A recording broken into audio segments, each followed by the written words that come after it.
সকালবেলায় ঘুম থেকে উঠে দেখি প্রচুর বৃষ্টি বাইরে।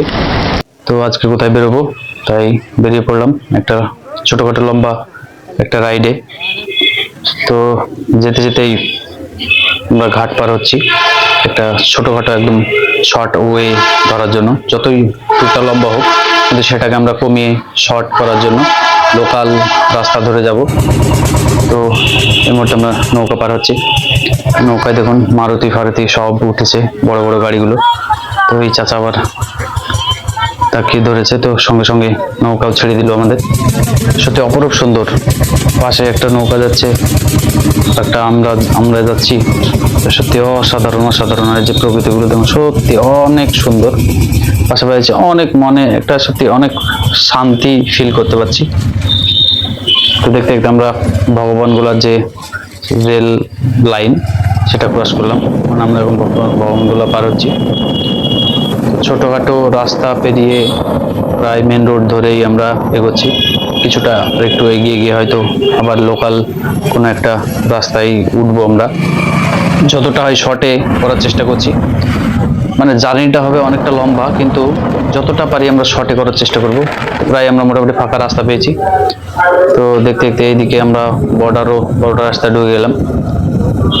তো বর্ডারের রোডটা এতটা মানে ছোট এবং রাস্তাটা এতটা সুন্দর, মানে অনেক সুন্দর অনেক সুন্দর। জাস্ট আমরা মনে মনে অনেক ভয় পাচ্ছি হয়তো কোনো বিএসএফ আমাদেরকে আটকিয়ে বলবে, যেতে বারণ করবে, বা হয়তো কোনো ঝামেলা পাকাবে কিনা।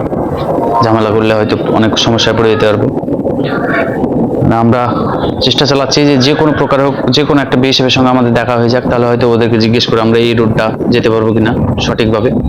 আমরা চেষ্টা চালাচ্ছি। আমরা গুগল ম্যাপে লোকেট করেই আমরা যাচ্ছি। আর এই চটটায় এত পরিমাণে গোরস্থান, অনেকগুলো গোরস্থান দেখলাম।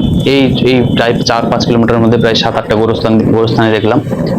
তো এই যে ডান সাইডে আমার বাংলাদেশ মেন পদ্মা যেটা, তো আমি যতটা পারি শর্ট রুটে যাওয়ার চেষ্টা করব, তাই বলে আমি এই রোডটা ধরেছি। তো দেখি যাওয়া যাক। কিন্তু এই রোডটা এতটা পরিমাণে জনশূন্য, এতটা ফাঁকা, আগে পিছে কেউ নেই, চারি সাইডে শুধু শিয়াল। একদম মানে জনশূন্য যাকে বলে। অনেক ভয়ও লাগছে এই জায়গাটায় দাঁড়িয়ে, মানে আসতে, যে আমাদেরকে যদি কেউ কিছু করেও ফেলে তাও আমরা হয়তো কিছু টের পাবো না। তো আমাদের এখানে বেশিক্ষণ দাঁড়ানো। ভিডিও বন্ধ করে পেট্রোলিং করতে আসা বিএসএফ বললো এই রোড ছেড়ে দেওয়ার জন্য এবং অন্য যে কোনো লোকাল রোড ধরে যাওয়ার জন্য, কারণ এটা পদ্মা ভাঙনে ভেঙে গেছে, এই রাস্তাটা যাওয়া যাবে না এবং অনেকটা সিক্রেট হাই অ্যালার্ট এই রোডটা যাওয়া যাবে না বলে আমরা অজপাড়াগা পেরিয়ে একদম লোকাল গিয়ে একটা জায়গায় গিয়ে একটা সময় আমরা রাস্তা হারিয়ে পড়িয়ে এই দাদাদেরকে জিজ্ঞেস করে আমরা আবার আর গাড়ি যাবে না। গাইজ অবশেষে আমি ফাইনালি চলে এসেছি। দেখুন মানে পদ্মা নদীর মোটামুটি এখন হয় এই যে পদ্মার ভাঙন হচ্ছে না, যাওয়াও যাবে না। পদ্মার যে আগ্রাসী মনোভাব সেটা এখানেই বোঝা যাচ্ছে যে হ্যাঁ, পদ্মার অনেকটা আগ্রাসী মনোভাব।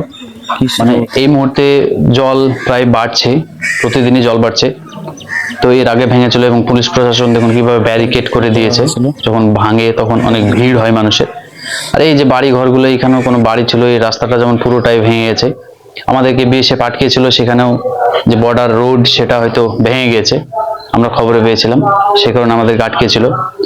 পদ্মা দেখুন এত অপরূপ, পদ্মার যে রূপ সেটা যদি অনুভব করা যায় সেটা সুন্দর তো সুন্দর, যেটা ভয়ঙ্কর যে এই যে এখন যে স্রোত